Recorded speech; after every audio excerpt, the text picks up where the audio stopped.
Going beyond the headlines.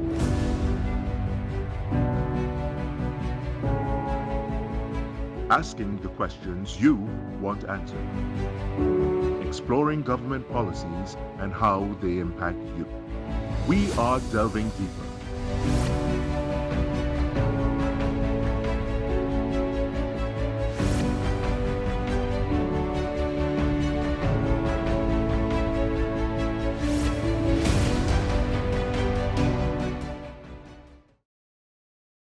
Good evening and welcome to Delving Deeper. I'm your host, Kimberly D'Souza. Joining us this evening is the Minister in the Ministry of Housing and Urban Development, Mr. Adrian Leonce. Good evening, Minister. Good evening. And also joining us this evening is the Managing Director of the Housing Development Corporation, HDC, Ms. Jaisal McFarlane. Ms. McFarlane, good evening. Good afternoon, Kimberly. Now, Minister, I'm going to start with you first. What is the ministry doing to ensure home ownership for citizens in TNT?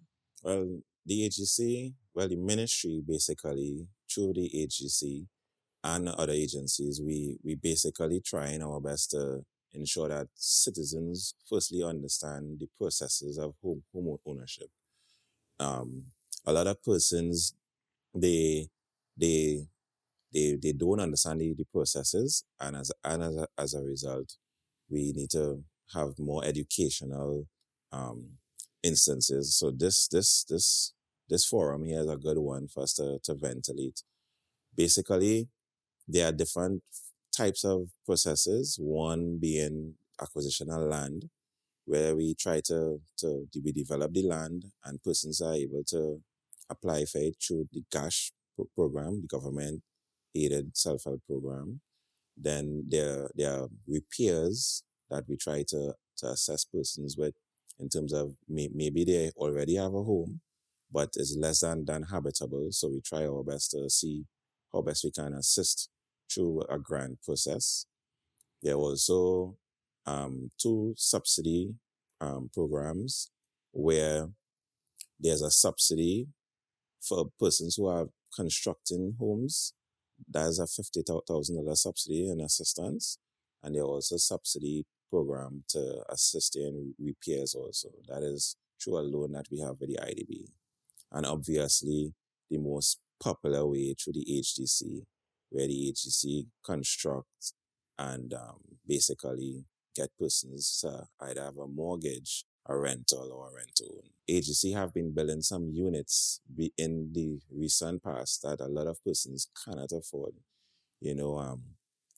Previously, the Victoria Keys, which was completed already, and they actually rebuilt it, and the cost price there wasn't reachable for most of our applicants, if any at all. So those are some of the initiatives that we focusing on to ensure that we target specifically the majority of persons, and we build affordable housing. Right. Now, Ms. McFarlane, I'm going to bring you in here. Now, it's no secret. One of the main challenges faced by the HDC is the non-payment of mortgages and rent from people who have homes with the Housing Development Corporation. I mean, at this point, how much is the HDC owed? Well, currently we have over 12,481 units that are under various forms of rentals, including our commercial units, which would be our malls, right? So managing that 12,481 units can be difficult and challenging at times, mainly because the agency operated within the remits of having a social responsibility, in that we are unable to evict because of the circumstances of individuals for those who cannot pay, and because our in-house administration needed to get some revamping. Within recent times, the IDB would have approved a loan for us, or they would have provided the funding to upgrade our Yardi 7S system, which is our ICT platform, that would allow us to monitor and manage these accounts in a much more efficient way. So that's one. So yes, for the 12,000 units, we have over $150 million as at today's date that is outstanding rents that are due to us. And we have begun looking at the administrative side into fixing this. So I can go further into this and explain. Well, essentially, it's a three-prong process or review. So it's the administrative, it's those who can pay, and those who do not want to pay. So, in my opinion, not speaking on behalf of the minister, there are those who do not want to pay because they just don't want to pay. They give various excuses in that the units are, require some more maintenance and that they have other things to pay before they pay the HDC. So we would be aggressively addressing these issues administratively to address this. What we have come up with as a team is to look at how the HDC administer accounts. So, for instance, when a payment is due 7 days, you get your first notice. Prior to me being on board, it would have been after 30 days of non-payment. So your first notice comes after 7 days. Your second notice comes after 23 days. So that makes up your 30 days. So you have a first notice, a second notice, and the third and final notice will be after 60 days. After this time, it doesn't mean that we are going to be evicting because, of course, we have to work within the remits of the social aspect of housing. But what we will do is we will we will now look at the enforcement part of it. The enforcement part requires us to engage a debt collector, become more assertive and aggressive in obtaining these funds. So that's for those who do not want to pay. Those who can pay and may fall on some challenging times, we have certain payment plans that will allow you to meet your monthly obligations, but somehow provide funding for the periods that have just passed. And then finally, we are going to be revamping the entire system of payments. We are going to launch next month a More Ways to Pay. We will be the first government agency working with TTIFC to launch our omni-channel on many ways to pay.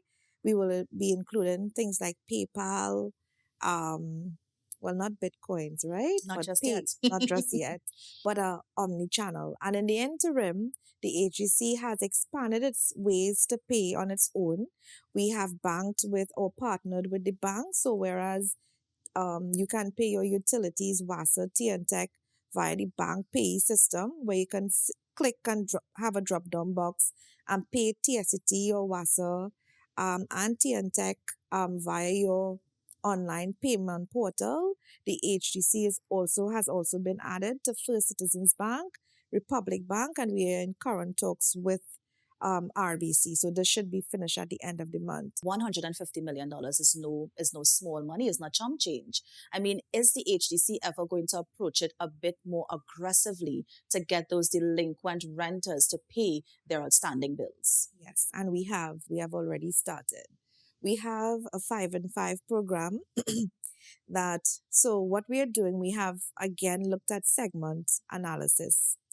And we have started with the 5 and 5 program looks at east, west, north, and south. We're looking at all the communities in each of those segments. We are determining which of those segments have the highest delinquency, and we are selecting 5 persons out of 5 communities. We have started in the north already, and we have selected 5 communities in the north and selected 5 of the most delinquent persons and have started addressing it. So we have done some evictions quite recently. We have over 191,000 persons on our database who are waiting for some sort of relief from the HDC. And whilst we have persons on the database who refuse to pay rent, I mean, we have to do something. We have to help those who can and who want to pay.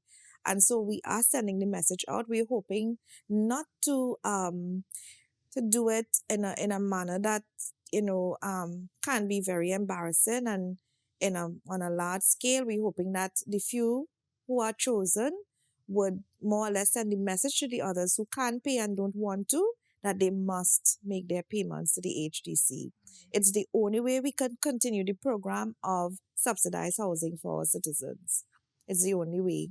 Now, Ms. McFarlane, over time, when the HDC eventually receives these recovered funds from the tenants and homeowners, how will it be used to improve the living conditions of the residents? Okay, so that's a good question. So, on an average, or not on an average, annually, if everyone pays their rent, we can receive 125 million a year.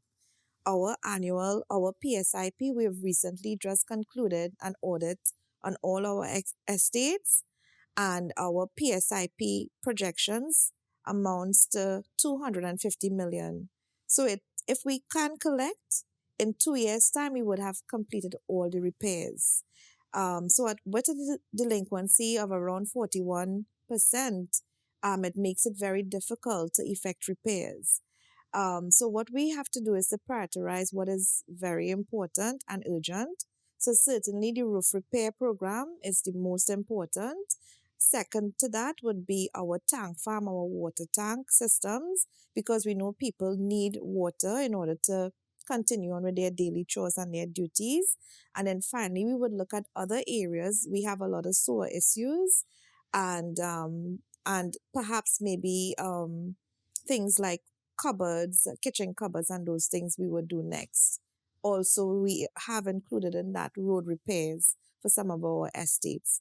So yes, to answer your question, once funds are received, it will go into our maintenance program, and it will be based on the priority will be based on risk and, of course, what is extremely urgent to begin with. Now, Ms. McFarlane, is there a way to almost look at an applicant to see exactly how we can prevent delinquency from happening? Can you look at the problem before to find a solution before it happens? That is a good one. Sometimes, in most cases, we should be able to, but usually we have emergency cases where fire, flood, based on their circumstances, single parents and so on. So some of those cannot be avoided because after all, we still under the remit of social housing. But for the most part, again, administratively, we did not capture the data as well as we could have. And in circumstances where we would have captured the data, it was not data entered. And so, yes, the assessment is also a critical part of the prevention of delinquency, and it's something that we have been addressing as well. Nice. And as we look at new homeowners who may want to, own a property one day, what is the HDC doing to assist them with that process? As Minister mentioned, there's the HAFS database that was recently relaunched. And this has a two-prong effect. One, to assist potential homeowners to know what they qualify for, what they need to do. So if you qualify for 500,000 and you actually like our units that are worth 750, you can be assessed for the 750 provided that you make certain adjustments. You can either add a co-applicant, a spouse or a partner, or you can do your best to reduce your expenses as much as possible.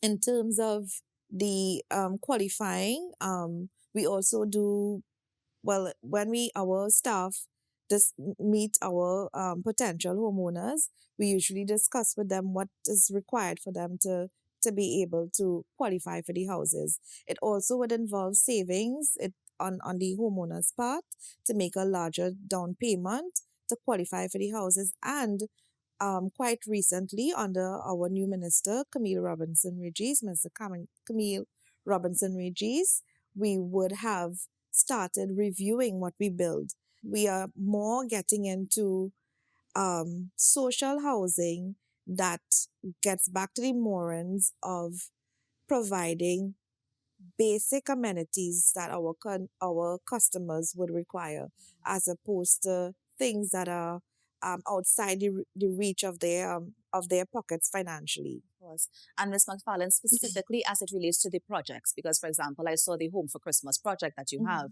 Is this one of the projects that the ministry is working on, or rather HDC is working on as well? Yes. So we are to be delivering and distributing our housing stock, and we are trying to accelerate that as much as we can. So in giving and in the Christmas cheer of everything, we know most of us, like especially as women, we want to decorate and have our homes for Christmas. So we are accelerating this with the Home for Christmas program. Nice. Well, Ms. McFarlane, let me thank you so much for joining us here on Delving Deeper. And of course, all the best with the HDC in its future endeavors. Thank you so much. Thank you for having me. And let me welcome Mr. Hazar Hussain, the Chief Executive Officer of the Land Settlement Agency. Good evening, Mr. Hussain. Good afternoon, and thank you for having me. Of course. Now, I'm going to pause on you, Mr. Hussain, because I want to bring back in Minister. Now, Minister, last week, Monday, we would have heard the budget reading from the Minister of Finance. As we look forward to fiscal 2023, what are some of the projects that the ministry is working on as it relates to the housing sector? Well, I mean, it's exciting stuff. We are aggressively trying to complete the existing developments that we have. And as you would have heard, we are embarking on a number of new developments, to reduce the numbers in terms of the housing need. A number of these projects are going to be throughout the country, and basically it's going to create great opportunity for the construction sector and employment. So we're really looking forward to this aggressive move in terms of this housing sector development. Now, let me bring in Mr. Hussain. Mr. Hussain, what is the role and function of the Land Settlement Agency? The Land Settlement Agency was set up by an Act of Parliament in 1988, and this 1998. Sorry, there's several programs that we implemented. To start with, coming out of the Act, we are responsible for squatter regularization, which everybody knows the LSA is about squatter regularization. And that program involves both infrastructure development of squatting sites and tenure processing. Now, tenure processing is a three-stage process. One, certificates of comfort. Everybody talks about certificates of comfort.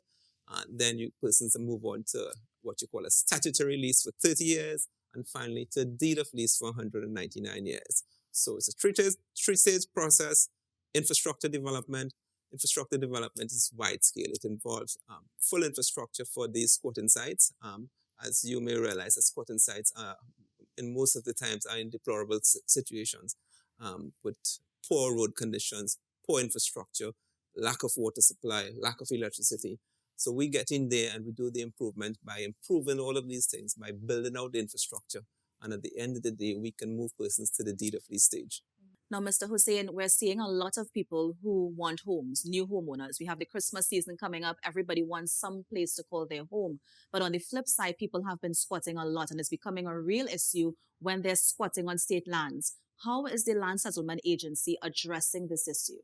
Squatting is indeed a challenge, and over the years we have seen a number of new squatting sites develop, and the numbers keep on increasing. For this year in particular, we have seen so far about 300 new squatting structures and sites that we monitor. And I want to make that point that the LSA is responsible for monitoring sites that are within our ACT. Our ACT has 251 sites listed in Trinidad, designated sites. There are 3 sites in Tobago which we have no responsibility for. So we are not responsible for monitoring all state lands. In fact, the Commissioner of State Lands is the body that is responsible for monitoring all new squatting. The LSA is responsible for monitoring and reporting on new structures. So whenever we discover or we pick up new structures, we report these to the Commissioner of State Lands, who, according to the State Land Act, has the responsibility for dealing with new squatting. And on a monthly basis, we do this at least twice in a month. And we also report every new structure to the regional corporations who, according to their regulations, in law, can act upon new structures. So the LSA is not responsible for removing structures. We have no responsibility for that. Right. Our responsibility lies with the regularization of persons who are squatting and who were there before 1st of January 1998 in accordance with the law. And now that squatters may know that the LSA is monitoring the new developments, is this causing a concern for them, or are people just still squatting even though they know that an agency is monitoring? It is a concern. I mean, both sides is a concern for the government and for the squatters as well. But by monitoring and having regular patrols, I think is a deterrent to new squatting as well. Nice. And any final thoughts before we close, Mr. Hussain? Well, squatting is indeed a challenge. It's been a challenge for hundreds of years. But the LSA is taking its responsibility serious, and we continue to develop squatting sites. We continue to provide security of tenure for squatters in accordance with the law. Since 2017 to now, we have started almost 600 houses. And these are starter homes for persons who are the most deserving in our society. It's a program, it's one where we construct starter homes of size 20 by 24, 480 square feet. And it's for citizens whose income is less than $7,000, household income less than $7,000 a month, who are living in deplorable conditions. We're constructing homes all over the country as we speak. Nice. Apart from the HVIP, which is Housing and Village Improvement Program, we have the government-aided self-help housing program, where we're providing fully developed residential lots to citizens who wish to build on their own. Qualifying income, $25,000 and less household income per month. You apply, and there's an application process. And for those persons who qualify, you get a fully developed residential lot at 30% of the open market value. So these lots are sold basically at around 80,000 to 150,000, depending on the open market value for these lots. Persons who qualify under this program then is sent to a financial institution of their choice, be it the TTMF or bank of their choice, where they qualify to pay for the lot of land and qualify to construct a home as well. So apart from providing the land, fully developed lots, the LSA also has a responsibility for providing technical support to those persons who qualify on the program. We provide fully developed housing plans at no cost to these individuals, so you can choose one of our plans. In fact, at this time, we have approximately 8 plans that are available. So these individuals can choose these plans and build their own homes according to their own likeness. And the YAP program? The YAP program, the brand new program launched just last year. We are doing this in collaboration with the Ministry of Youth. The LSA's responsibility is to develop the agricultural plots on several sites. We have started on the Chatham site. It's approximately 480 acres. We are working on the Kendall site. We're now looking at the La Gloria site. These are all plots that have been developed and which will be distributed by the Ministry of Youth. Nice. I don't want to leave out so we talked about Housing and Village Improvement Program. We talked about YAP. We talked about cash. Coming out of the squatter regularization program in the year 2020, government approved the tenancy program, whereas the LSA, apart from regularizing those who were there as of the 1st of January 1998, persons who have settled on developed sites which has been developed and surveyed and approved by the directors now have the opportunity to be regularized. So those who have been who are on those sites as of June 14, 2014 and before have the opportunity to be regularized. So the number of squatters who applied for regularization were approximately 23,000. The number of squatters we now have on sites is closer to 50,000 persons. So there's an opportunity for those who did not apply as a 1st of January 1998 to be regularized if you were there before June 14, 2014 and you're on a developed site. Not to be left out would be the development of lots for former Petrotron workers. The LSA is mandated to develop residential lots for former Petrotron workers. You will recall with the termination of these workers when the refinery was closed, the government took a decision in 2020 to have residential lots for former Petrotron workers. We are so excited for this program. In fact, we have started the distribution. Our first distribution was in the area of La Savane and Nurse Trace in Guayari, where we distributed close to 70 lots. We are presently developing a site in Glenroy, Princestown with 150 lots. There are other sites that we are looking at. In fact, development works are supposed to start at the Woodford Lodge site, which is going to yield close to 700 lots. And then we are looking at the Laramine site where we have finished all the pre-construction works, which is going to yield 450 lots. Well, Mr. Hussain, let me thank you so much for joining us this evening on Delving Deeper. It's a pleasure. Now, Minister, I'm coming back to you. I like that Mr. Hussain was talking about development because I'm wondering, what's the latest with the redevelopment plans for Eastport of Spain? Yeah, so Eastport of Spain redevelopment is very exciting for us. It's a whole of government approach. It's not just our ministry. We have several other agencies and ministries that supporting it. The AGC and the ministry is more geared to certain areas. So like there are certain housing AGC developments where some will actually be demolished and we're going to reconstruct some areas. A significant amount of grades would be done to some of the sites. I know the government through the cut also would have selected some buildings that they would have demolished also. We're trying to bring back living in the city, a comfortable living in the city and really revamp, economic activity in and out of this city. So there are a number of projects that we have initiated already.